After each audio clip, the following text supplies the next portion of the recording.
এই চ্যাপ্টারে আমরা অবশ্যই হিউম্যান হেলথ অ্যান্ড ডিজিজ নিয়েই ডিসকাশন করব।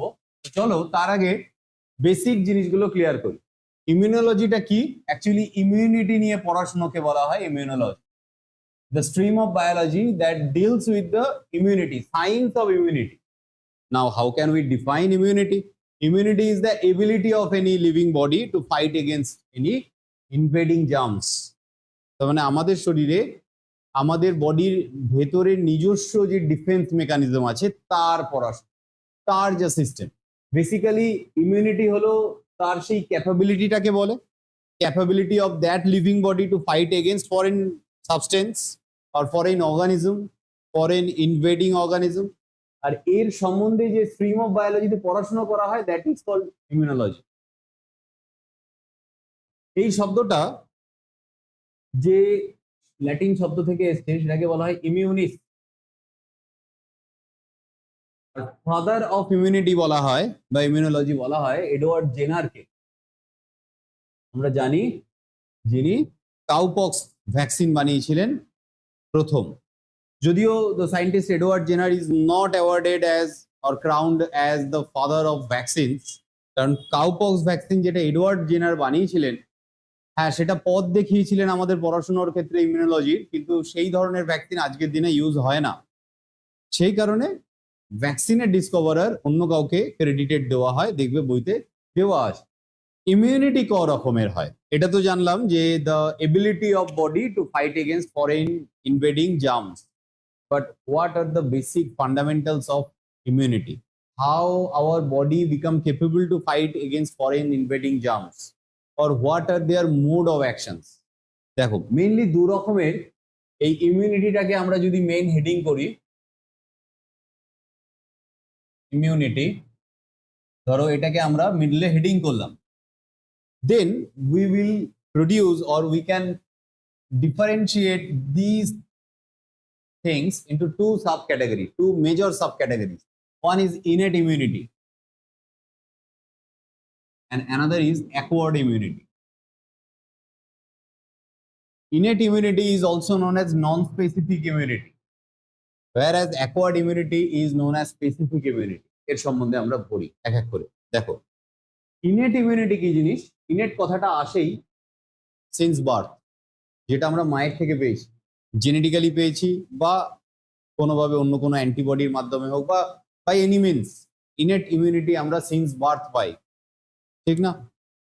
তো ইনেট ইমিউনিটি বা নন স্পেসিফিক ইমিউনিটি এটাকে আমরা জন্ম থেকেই পাই।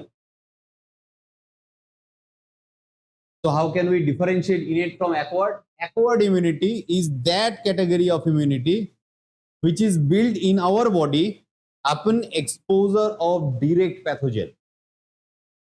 So since birth, you are not being inherited by acquired immunity. This type of immunity, whatever the mode of mechanism of this type of immunity may be, but this category of immunity, which is also known as specific immunity, specific immunity can only be developed inside our body upon direct exposure to the pathogen, either virus, bacteria, fungus, protozoa or anything. সরাসরি contact দরকার, রোগে না ভুগে এই ধরনের immunity আমাদের develop হয় না। চলো এবার এদের সম্বন্ধে একটু একটু করে ধাপে ধাপে আমরা এগোই আর বোঝার চেষ্টা করি এদের আন্ডারে কে কে পড়ে। First we will discuss details about innate immunity, a category of immunity that is mainly inherited from our mothers since birth. এর কতগুলো সাব ক্যাটাগরি আছে। কথা হলো এই চারখানা জিনিসের নাম আমরা কেন ইনেট বা নন স্পেসিফিক ইমিউনিটির মধ্যে আনলাম।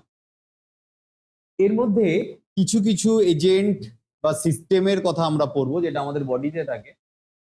মজার ব্যাপার হলো এগুলো কোনোটাই না জার্মস বা প্যাথোজেনকে চিনে তাকে মারে না। কি হলো স্যার, যাকে তাকে মারে না? যাকে তাকে তো মারবে না, তোমার আমার বডির কোনো নিজস্ব সেলকে মারবে না। They can at least discriminate self and non self cell, and whenever they sense any kind of cell that is foreign to our body, they will try to build up any kind of immunity mechanism against those foreign cells. কিন্তু foreign সেলটা কি ক্যাটাগরির sell, whether it belongs to virus, bacteria, fungus or any other different types of pathogen maybe, they cannot discriminate those different types.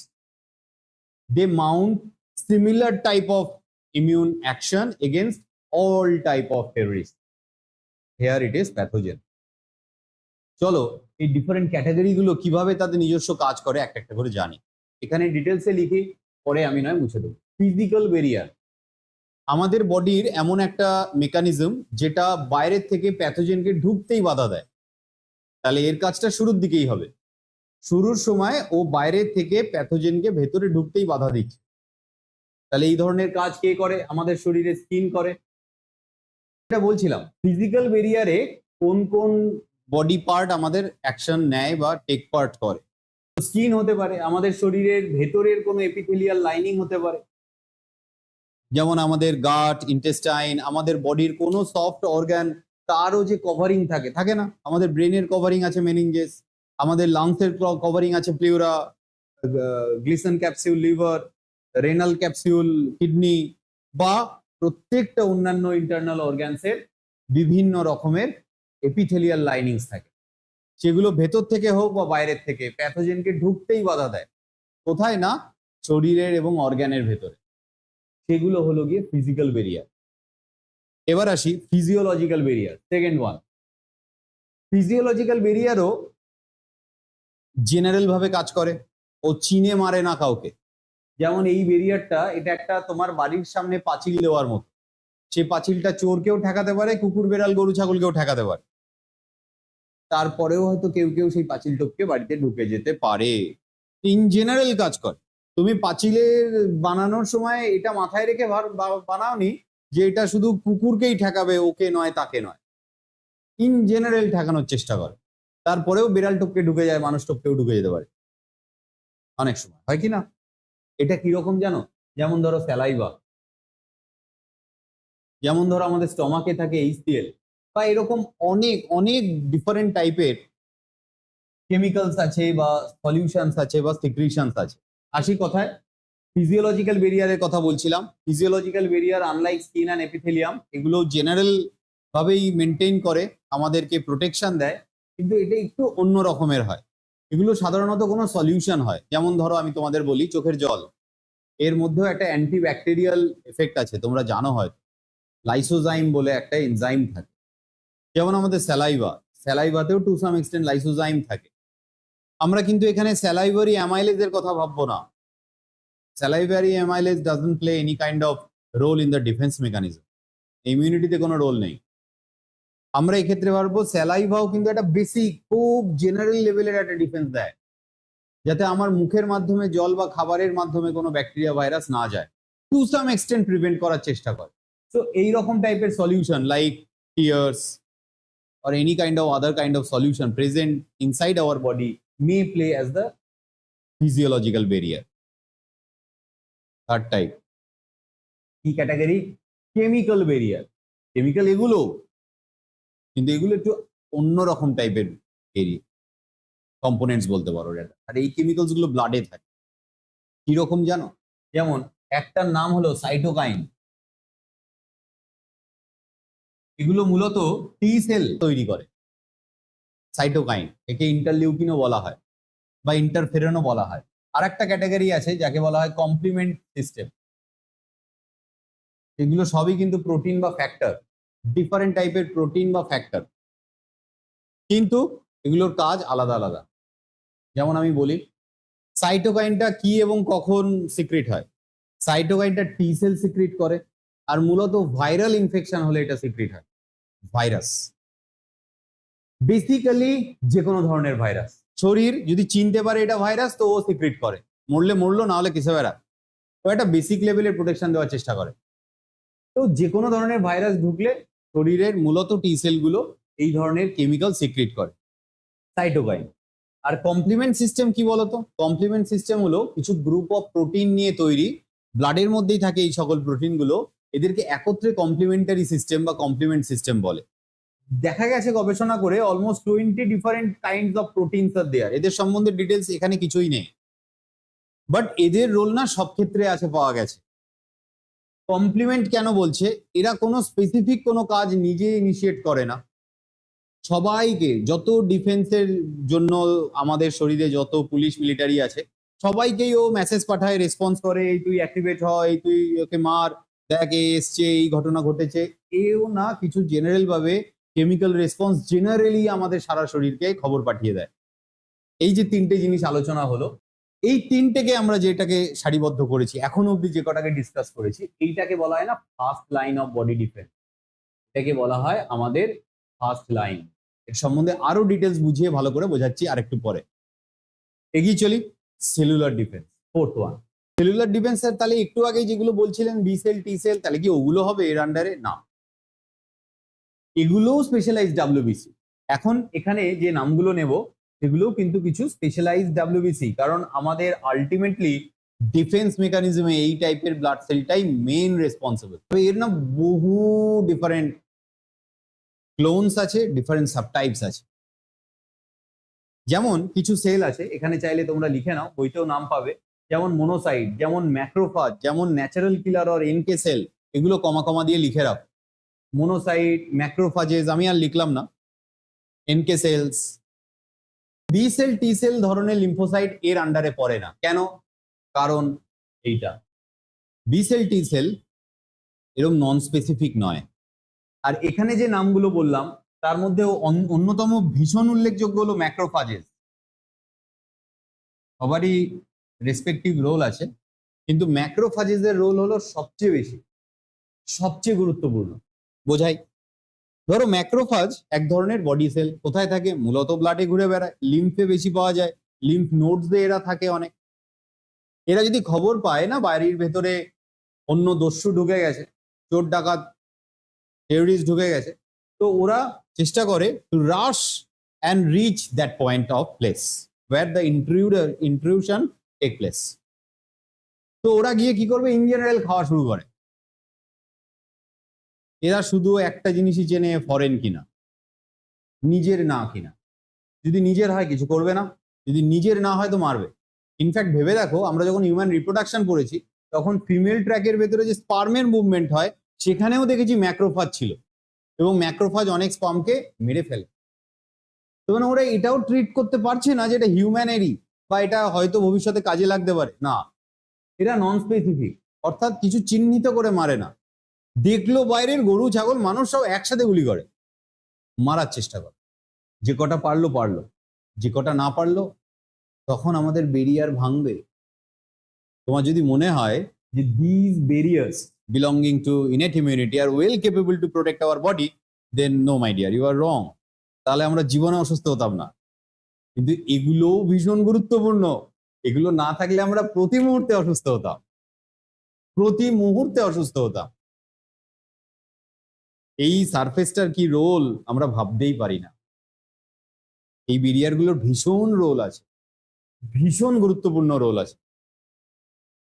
কিন্তু হ্যাঁ, এগুলো কিছু দূর অবধি ঠেকাতে পারে, সবটুকু নয়, তাহলে আমরা অসুস্থই হতাম না। এই সেলুলার ব্যারিয়ার মূলত যে নামগুলো আমরা ডাব্লিউবিসির পড়লাম, মোনোসাইট, ম্যাক্রোফাজ, এনকে সেল, এগুলো সেকেন্ড লাইন অফ ডিফেন্সের আন্ডারে পড়ে।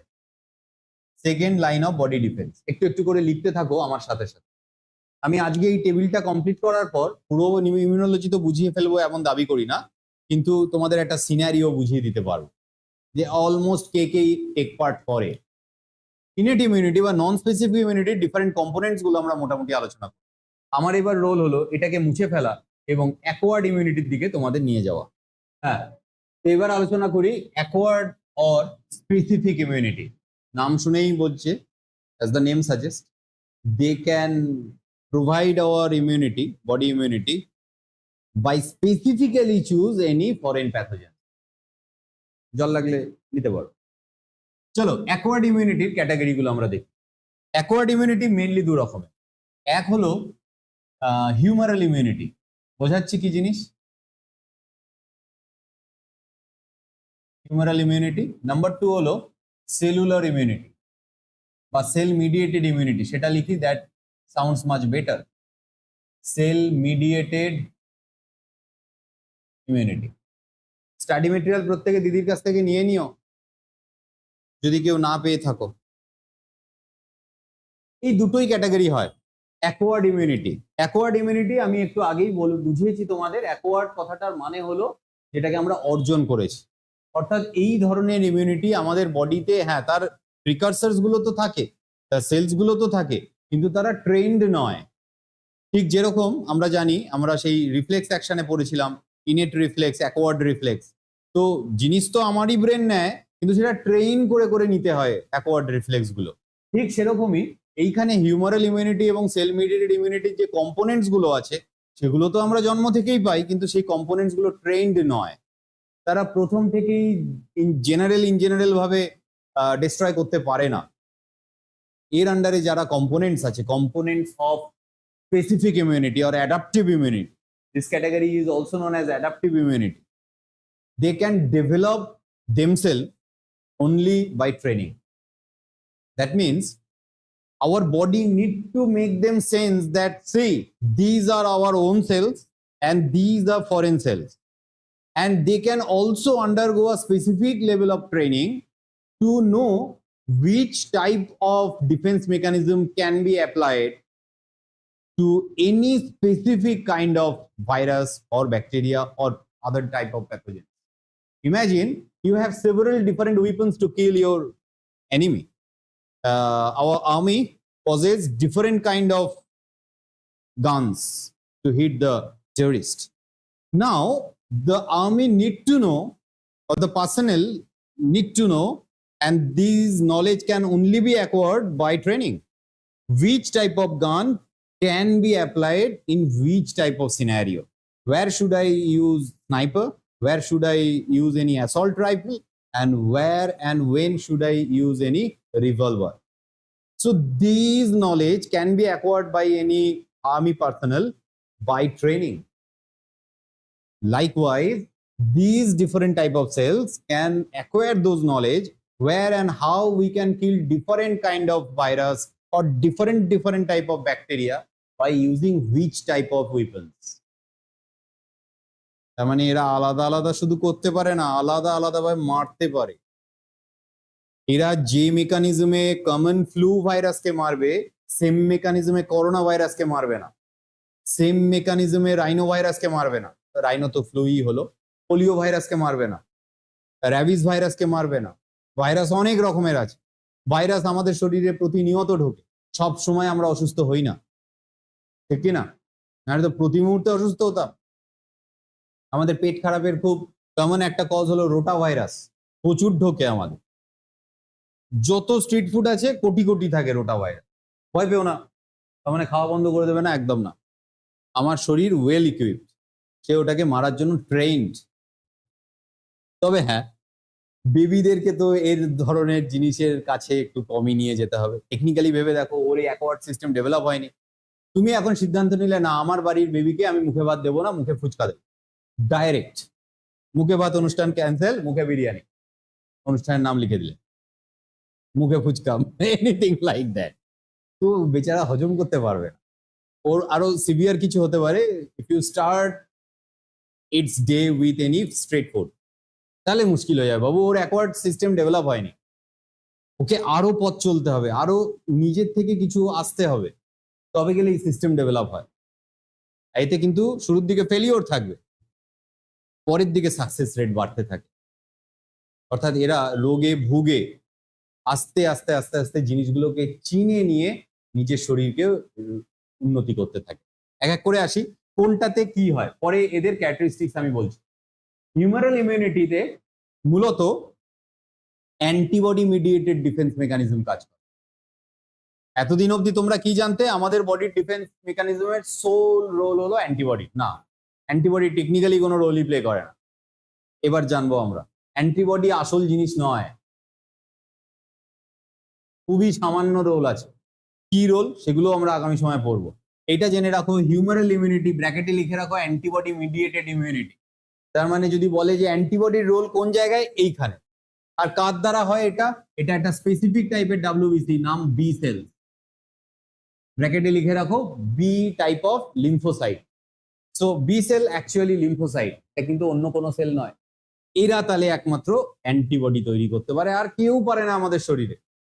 ওর যদি পরীক্ষায় প্রশ্ন আসে which type of cell are able to produce antibody in your body? Your answer will be B cell type of lymphocyte. পরেরটা কি? Cell mediated. তার মানে এই ধরনের লিম্ফোসাইট কোনো ফরেন প্যাথোজেন, ফরেন অ্যান্টিজেনকে মারার চেষ্টা করে বাই প্রডিউসিং অ্যান্টিবডি। আর এই ধরনের পরেরটা যেটা বলছি সেল মিডিয়েটেড, এটা ডাইরেক্ট মারার চেষ্টা করে, আর এর আন্ডারে পড়ে টি সেল। এই টি সেলসটাও কিন্তু একটা টাইপের লিম্ফোসাইট। এরও ব্র্যাকেটে লিখে রাখো লিম্ফোসাইট। লিম্ফোসাইট এক ধরনের ডাব্লিউবিসি। ক ধরনের ডাব্লিউবিসি আছে আমাদের শরীরে? Can we recall hour past? It's eosinophil, basophil, neutrophil belonging to the granulocyte, and our granulocytes are of two types, monocyte and lymphocyte. So these are lymphocytes. মানে lymphocyte মানেই কিন্তু অ্যান্টিবডি তৈরি করতে পারে তা নয়। লিম্ফোসাইটের মধ্যে একমাত্র বি পারে, টি পারে না। তাহলে বি এর কাজটা কি আরেকবার একটুখানি বুঝে নাও। নতুন শিখছো, একটু ঝালিয়ে যেতে পারে মাথা। টি লিম্ফোসাইট মূলত কোনো foreign cells or foreign antigen, ধরো তোমার শরীরে ভাইরাস ঢোকেনি, ভাইরাসের তৈরি প্রোটিন ঢুকেছে, ব্যাকটেরিয়া ঢোকেনি, প্রোটিন ঢুকেছে, তাহলেও শরীর অসুস্থ হতে পারে। তো ও কি করে, এ সেই ফরেন জিনিসটাকে চিনে তার এগেনস্টে অ্যান্টিবডি তৈরি করে। এবার অ্যান্টিবডি কাজ কিভাবে করে আরেকটু ডিটেলসে আমরা পরে ঢুকবো। কিন্তু বি সেলের কাজ অনলি টু প্রডিউস অ্যান্টিবডি। তারপরে আসছে টি সেলস। টি সেলস কি করে? একই রকম, স্পেসিফিক্যালি ফরেন জিনিসকে চিনতে পারে, স্পেসিফিক্যালি চিনতে পারে যে হ্যাঁ এটা ফরেন, এবং তাকে মারার চেষ্টা করে। এর মারার মেকানিজম আর এই সেলুলার ডিফেন্স যেটা ইনেটের মধ্যে পড়ে তার মারার মেকানিজম সেম না। এরা যারা সেলুলার ডিফেন্সে পড়ে, সেলুলার ব্যারিয়ারের মধ্যে পড়ে নন স্পেসিফিকে, তারা জেনারেলি গিলে খায়, ফ্যাগোসাইটোসিস। এই গেল, এটা ফরেন, একে গিলে খাওয়ার চেষ্টা করবে, ডাইরেক্ট একে মারার চেষ্টা করবে। আর এরা তা না, এরা হলো এই সেলটা, ধরো এটা একটা সেল আর এটা একটা সেল, এরা দুটো সেল আলাদা আলাদা। এটা যদি ফরেন প্যাথোজেন হয়, এটা যদি টি সেল হয়, এর কাছে যাবে, নিয়ে বিশেষ ধরনের সেল সারফেস রিসেপ্টর দ্বারা একে সেন্স করবে আগে weather it is self or non self. এই সেলফ নন সেলফ রেকগনিশনটা কিন্তু খুব ভাইটাল। আমাদের ইনিশিয়ালি শুনে মনে হচ্ছে ফালতু জিনিস, না, এই ব্যারিয়ারটা যদি ব্রেক হয় তাহলে আমার ডিফেন্স সেল আমার সেলকেই মারা শুরু করবে। which are found during autoimmune disorder. অটোইমিউনিটি আমাদের এই চ্যাপ্টারে আছে, পড়বো। খুব মারাত্মক রোগ, কিন্তু আমার বডির সেল আমারই সেলকে মেরে ফেলছে। To recognition or capability of recognizing self, non-self cells are very vital things. So whenever these two cells come in contact with each other and finally T cell recognize this pathogen as foreign one, they will secrete a kind of chemicals. Instead of engulfing this foreign pathogen, they will start secreting kind of chemicals, or they will send different type of message to other destructing cells. See, here some kind of invasion has taken place. Come here and destroy this foreign pathogen. T সেলের এই রকম দুরকম mechanism পাওয়া যায়।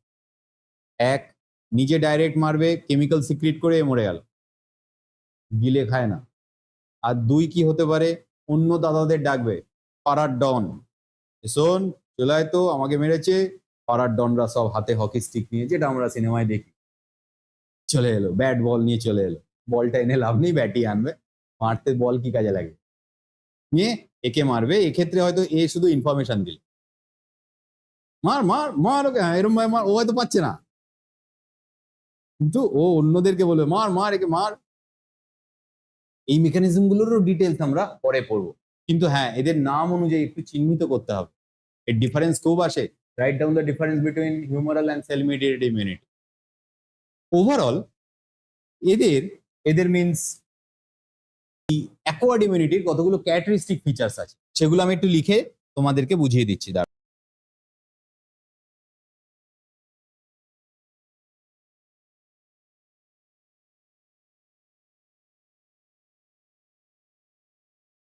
So here are 4 different very important characteristic features are provided that can be applied in case of acquired immunity. And if we can properly understand about all these points, we can easily differentiate between innate and acquired immunity as well.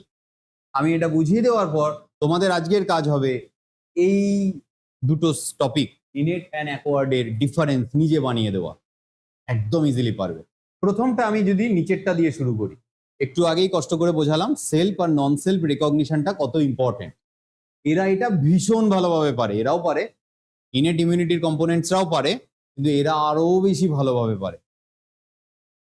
কি কতটা ভালোভাবে পারে আমি বোঝাবো। ধরো আমার কোনো body cell virus দ্বারা ইনফেক্টেড হয়েছে, তো ইমাজিন করো এটা আমার দুটো বডি সেল, এটা healthy body cell, not yet been included by any virus, and this is infected body cell, already being infected by virus, দুটোই আমার বডি সেল। এবার এই ধরনের সেলরা না এই অল্টার্ড সেলটাকেও চিনতে পারে, এটা আমারই বডি সেল কিন্তু, কিন্তু এরা না এটাকেও চিনতে পারে যে দেখ এ না অলরেডি ক্ষতির মধ্যে পড়ে গেছে, এর ভেতরে ব্যাকটেরিয়া ভাইরাস ঢুকে গেছে, তো এক কাজ করি এটার মধ্যে এখনো ঢোকেনি, এই রকম কতগুলো সেলকে বাঁচানোর জন্য এই একটা সেলকে যদি মেরে এখান থেকে সরিয়ে দিই তাহলে এরা বেঁচে যাবে। তাহলে এখানে ও সেলফকেই মারলো কিন্তু অল্টার্ড সেলকে মারলো, মানে এদের মেকানিজম আরো স্পেসিফিক। এরা বুঝতে পারে কোন আমটা পচতে চলেছে, সেই আমটাকে ঝুড়ির থেকে সরিয়ে দেয়, কিন্তু সরাচ্ছে আমই, পচার কারণটা হয়তো ফাঙ্গাস। তো এরাও নন সেলফ রেকগনিশন করতে পারে, এরা আরো পারফেক্টলি পারে। পরের পয়েন্ট আসি, কোনটা দিয়ে বোঝাবো? আচ্ছা নিচ থেকেই যখন উঠছি, নিচ থেকেই বোঝাতে বোঝাতে যাই, বুঝবো তো সবই আমরা। ইমিউনোলজিক্যাল মেমোরি, হ্যাঁ না আমি বলছে সাজেস্ট করছে অ্যাকোয়ার্ড ইমিউনিটি। অ্যাকোয়ার্ড ইমিউনিটি কিরকম জিনিস? অ্যাকোয়ার্ড ইমিউনিটি আমরা রোগে ভুগে তারপর ডেভেলপ হয় আমাদের শরীরে। রোগে ভোগার পর যদি একবার ভুগে আমি ওটাকে মনে না রাখতে পারি, ভুলে যাই, তাহলে তো আবার পরের বার সেম এক্সপোজারে পড়তে হবে। একটা বেবি যখন বড় হতে থাকে দেখবে ছোট বয়সে বেশি ভোগে, বেশি কেয়ার নিতে হয়। তো প্যারেন্টাল কেয়ার, যেটাকে প্রিন্যাটাল বলাটা ঠিক না, প্যারেন্টাল কেয়ার এরও আর একটা টেকনিক্যাল নাম আছে, আমি এই মুহূর্তে ভুলে যাচ্ছি। এই প্যারেন্টাল কেয়ারের যত সিনসিয়ারিটি আছে দেখবে ছোট বয়সে লাগে। একটা বেবির বয়স 1 বছর, 2 বছর, 5 বছর, এই সময় যত বাবা মা বলে এটা খাস না ওটা খাস না, যত নিজেরা যত্ন করে যতটা আমাদের গাইড করে, এই সময় এই ভ্যাকসিন নেওয়া উচিত, এই সময় এই করা উচিত, এখন করছে তোমাদের অত? ইনফ্যাক্ট তুমি শুনে নিলে বাড়ির থেকে মা বলেছে আজকে এটা খাবি না ওটা খাবি না, ব্যাস মানে আজ শুভ দিন, কটাই খাও, অন্য কিছু সব বাদ। আর টেকনিক্যালি তোমরা এগুলো করো তাতে কিচ্ছু যায় আসে না, কারণ তোমার বডি এখন হেভি ভাবে কাজ করে, ভীষণ ভালো হয়ে গেছে। এটা কি প্রথমেই হতো? একটা বেবি 4-5 বছরে যদি এরকম ঔদ্ধত্য দেখায়, যদি বাবা মার কিছু বারণ না শোনে, তাহলে অ্যাডাপটিভ ইমিউনিটি পুরো ভেঙে পড়বে, তার কারণ সেই ধীরে ধীরে ডেভেলপ হয়নি। তোমাদের এখন 15, 16, 17 বছর ধরে এটা ডেভেলপ হয়ে গেছে, অনেক ভালো স্টেজে চলে গেছে। ঠিক যেরকম তুমি ছোটবেলা থেকে অনেক ভ্যাকসিন নিয়ে তোমার বডিতে অনেক বেটার জায়গায় ইমিউনিটি পৌঁছে গেছে, ঠিক সেরকমই অবস্থা দাঁড়ায়। এরা হলো ডাইরেক্ট এক্সপোজারে তৈরি হয়, ডাইরেক্ট শরীরে ভাইরাস ঢুকছে, ডাইরেক্ট ব্যাকটেরিয়া ঢুকছে, ভ্যাকসিনের মাধ্যমে এদেরকে ডেভেলপ করা যায়, পরে সেটা আমরা জানবো। কিন্তু মোট কথা ডাইরেক্ট এক্সপোজার দরকার। তো ইমিউনোলজিক্যাল মেমোরিটা কি? ডাইরেক্ট এক্সপোজার হলো, হয়তো রোগ হলেও প্রথমবার, হয়তো হালকার উপর দিয়ে গেল, কিন্তু বডি ব্রেন এগুলোকে নিয়ে রেখে দিল।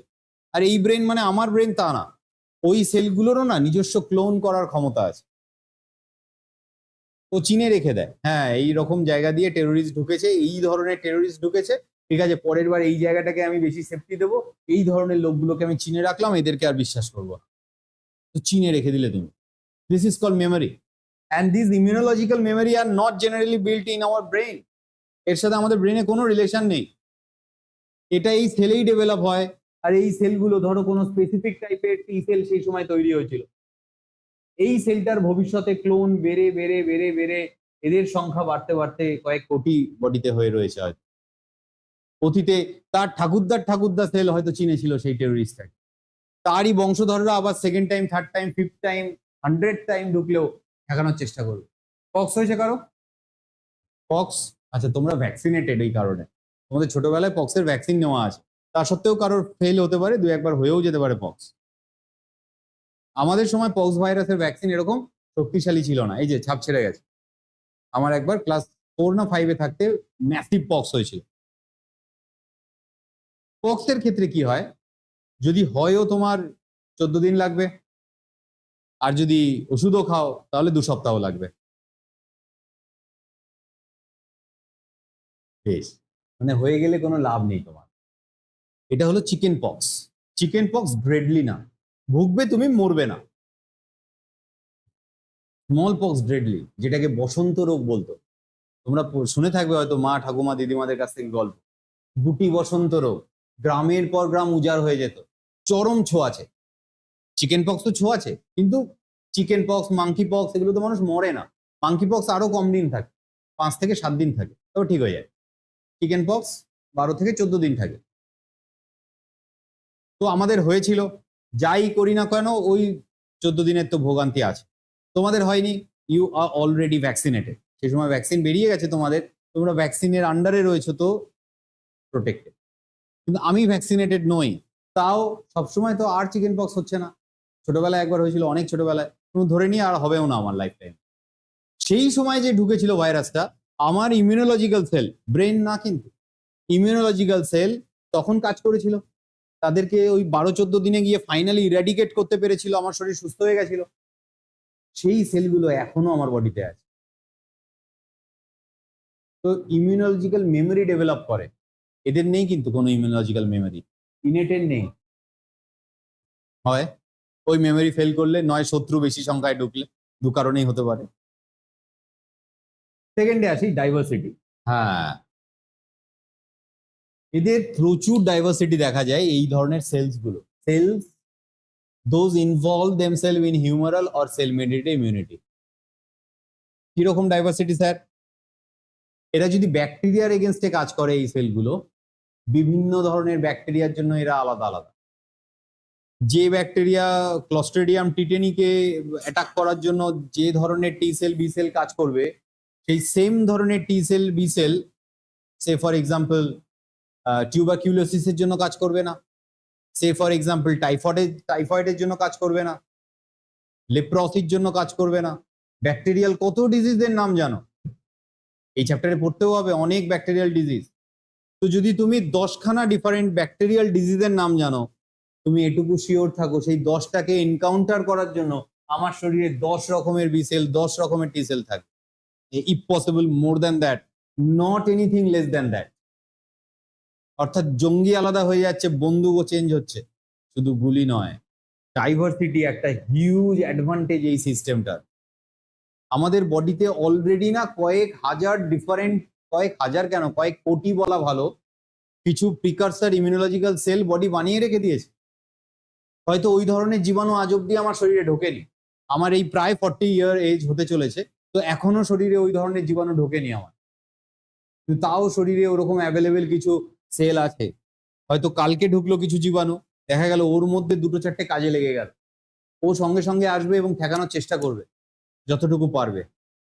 কিন্তু জীবাণুর সংখ্যা যদি অনেক বেশি হয়ে যায়, তখন সে ফেল করবে এবং আমি রোগে ভুগবো। বডিতে কিন্তু এরকম সেল প্রচুর থাকে, কখন কোনটা কাজে লাগবে জানে না, কিন্তু শরীরে এরকম প্রচুর ভ্যারাইটিস টাইপের টি সেল বি সেল বানিয়ে রেখে দিয়ে, যেটা যখন কাজে লেগে যাবে সেটাকে প্রোডাকশন লাইনে নিয়ে গিয়ে আরো বানিয়ে নেবে এবং স্টোর করে রেখে দেবে, যাতে ভবিষ্যতে ইমিউনোলজিক্যাল মেমোরিতে কাজে লাগাতে পারে। ফার্স্ট টাইম রোগটা হতে, ধরো একটা রোগে ভুগলে তুমি, তোমার রোগটায় নিজে ভুগে কোনো ওষুধ না খেয়ে সুস্থ হয়ে গেলে তোমার সময় লাগলো ধরো 7 দিন, 7 ডেজ। সেকেন্ড টাইম সেম অ্যামাউন্টের প্যাথোজেন একটা ওই রোগটায় তোমার ঘটাতে পারবে না। আগের বার যদি 20টা ব্যাকটেরিয়া ঢুকে তোমার মধ্যে আগের বার রোগ হয়েছিল এবং সেটা তুমি নিজে লড়াই করে সুস্থ হয়েছিলে 7 দিনে, এবার 1 নম্বর কন্ডিশন তো 20খানাতে আর তোমায় ক্ষতি করতে পারবে না, কারণ তোমার সেল অলরেডি চিনে রেখেছে তাকে, তো সংখ্যায় বেশি আসতে হবে। ধরো 200টা এলো। 2 নম্বর কথা হলো সেকেন্ড টাইম তোমার সুস্থ হতেও কম সময় লাগবে, কারণ 200টা আসলেও হয়তো ইনিশিয়ালি মারতে পারলো না, কিন্তু ওর কিছুটা একটু হলেও তো বেশি বানানো আছে, আর অতীতে এদের বানানোর অভিজ্ঞতা আছে, ফলে তাড়াতাড়ি আরো বানিয়ে নিয়ে হয়তো 2-3 দিনে তুমি সুস্থ হয়ে গেলে। এই যে ইমিউনিটি সিস্টেম গুলো বলছি, এগুলোর প্রত্যেকটা আলাদা আলাদা নাম আছে, সেগুলো নিয়ে আমরা যত ডিটেলসে যাব পড়বো। এবার আসি অ্যান্টিজেনিক স্পেসিফিসিটি। ডাইভার্সিটির সাথে অ্যান্টিজেনিক স্পেসিফিসিটি প্রায় প্রায় কোইনসাইড করে। অ্যান্টিজেনিক স্পেসিফিসিটি মানে কি? ধরো এটা একটা আমার বডির সেল, আর এই বডির সেলটার ভেতরে কোনো ব্যাকটেরিয়া বা ভাইরাস ইনফেকশন হয়েছে, সেলটার সেল সারফেস রিসেপ্টর কতগুলো এক্সপ্রেস হয়েছে সেলটার বাইরে, এই যে বডি সারফেসের ভেতরে এই ইনফেক্টেড সেল, মানে cell being infected by bacteria, virus, fungi, infected সেলের বাইরে এই যে ধরনের আলাদা আলাদা রিসেপ্টর প্রোটিন গুলো হচ্ছে, এগুলোকে বলা হয় অ্যান্টিজেন। কোনো সেল পার্টিকুলারলি ইনফেক্টেড হলে তার ভেতরে ধরো ব্যাকটেরিয়া বা ভাইরাস আছে, তারাও প্রোটিন তৈরি করে, আর এগুলোকেই চিনতে পারে আমাদের বি সেল, টি সেল। এই অ্যান্টিজেনটার চেনার ক্ষেত্রেও এরা খুব স্পেসিফিক, যেটা ডাইভার্সিটির ক্ষেত্রেও বললাম। মানে এই অ্যান্টিজেনটা কে বানিয়েছে? Polio vaccine, sorry, polio virus বানিয়েছে, করোনা ভাইরাস বানিয়েছে, এইচআইভি ভাইরাস বানিয়েছে, র্যাবিস ভাইরাস বানিয়েছে, ফ্লু ভাইরাস বানিয়েছে লাইক রাইনো, না রোটা ভাইরাস বানিয়েছে। এরকম হাজারো কোটি ভাইরাস আছে। কে বানিয়েছে? এই অ্যান্টিজেনটা কার? সেই অ্যান্টিজেনটাকে স্পেসিফিক্যালি সেন্স করে এই ডাইভার্সিটি ফেনোমেননটাকে কাজে লাগিয়ে স্পেসিফিক সেলকে টার্গেট করবে এবং মারার চেষ্টা করবে। So this is how overall acquired immunity acts on our body, in our body rather.